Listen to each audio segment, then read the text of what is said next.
Welcome. I'm Mindy Eisenberg. I'm the director of Yoga Moves MS. I've been fortunate enough to have been leading this vibrant, mighty community for over 15 years.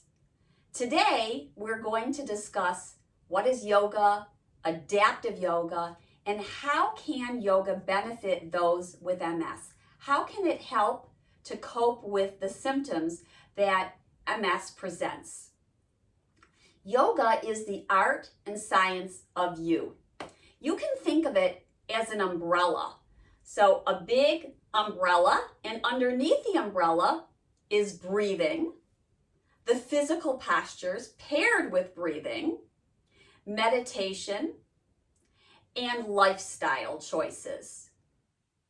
I say lifestyle choices because the more we practice these yoga postures and breathing and meditation, it impacts the way we think about the mind-body connection and spirit and the choices that we make in our life, such as diet, our sleeping patterns, the things we do, the people we hang with, and even the books that we read.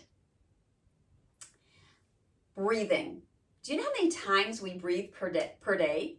Over 25,000 times on average. What could be a more important biological, physical function?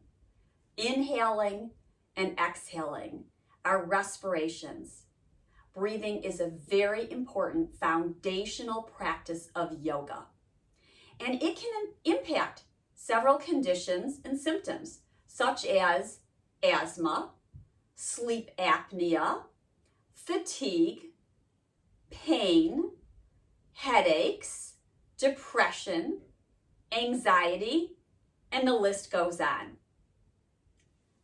We have the postures in yoga. I like to think of them in 3 different dimensions. We have yoga on your seat, so in a folding chair or in a wheelchair. We have yoga on our feet, which would be the standing postures.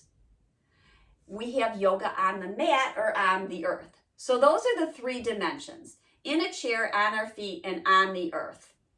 What are the benefits of these physical postures, these postures we make with our body, these shapes? Many benefits, including spasticity, increased strength, improved balance, postural awareness, digestion, pelvic floor and toning of it.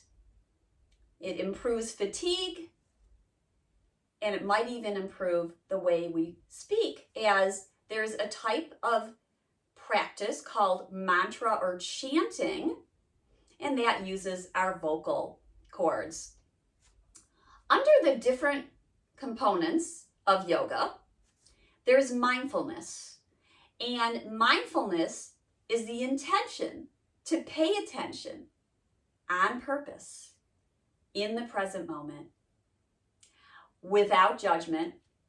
That can be tough, with loving kindness to others and ourselves.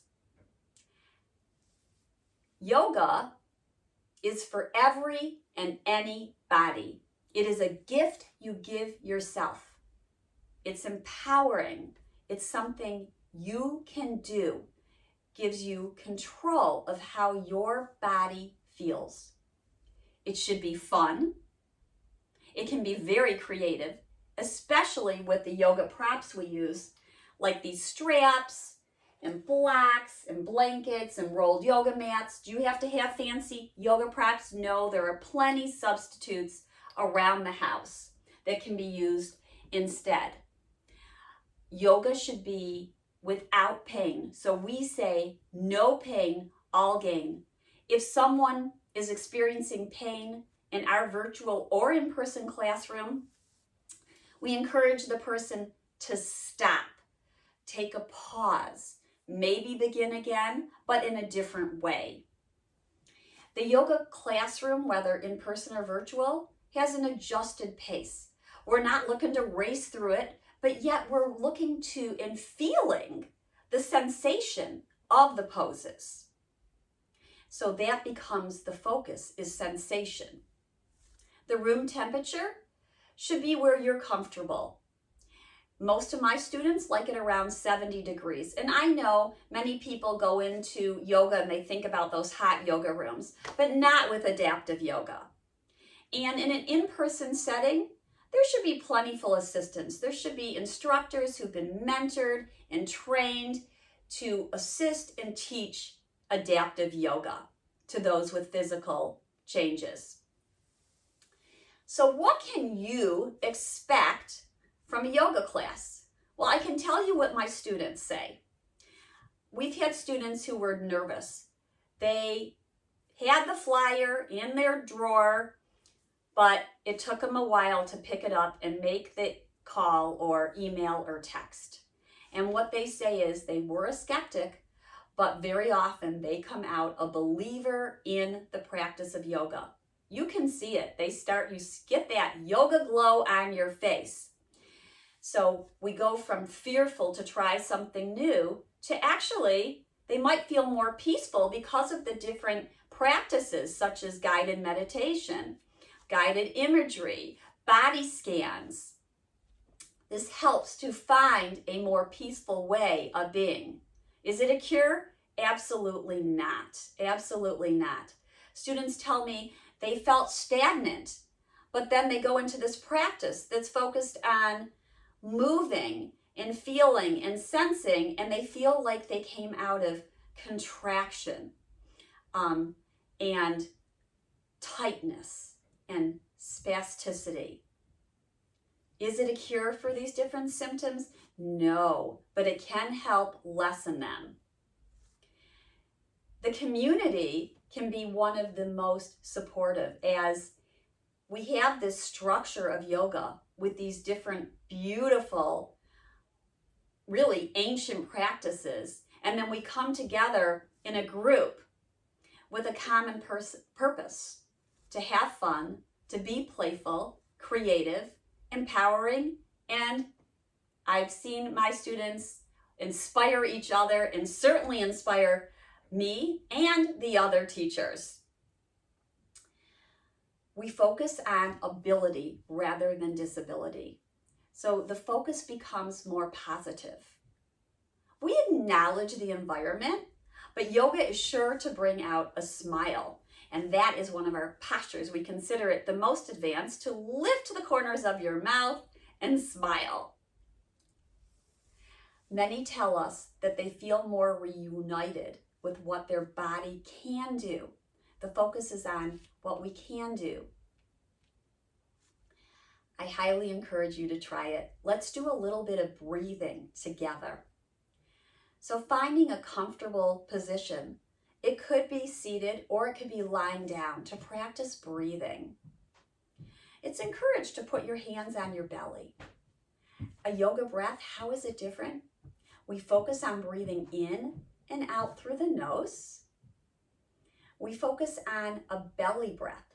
So as we inhale, the belly expands first, then the middle rib cage, and perhaps there's expansion and a lift up to the heart.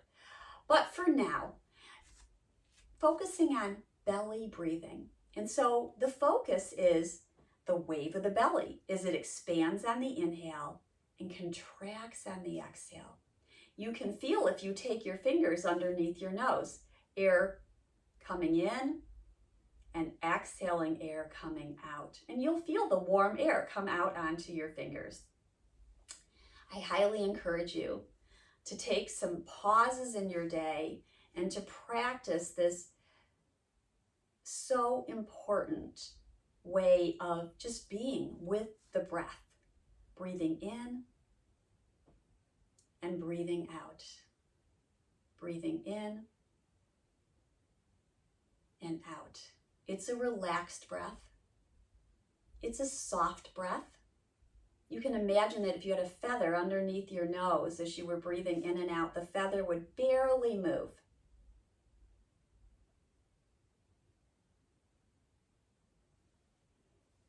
And if you're interested in learning more about breathing, please contact me and I'll be happy to show you. But there's many resources online. So that we were just going through nasal breathing, breathing in and out with the belly expanding first on the inhale, and then exhale, it softens back down.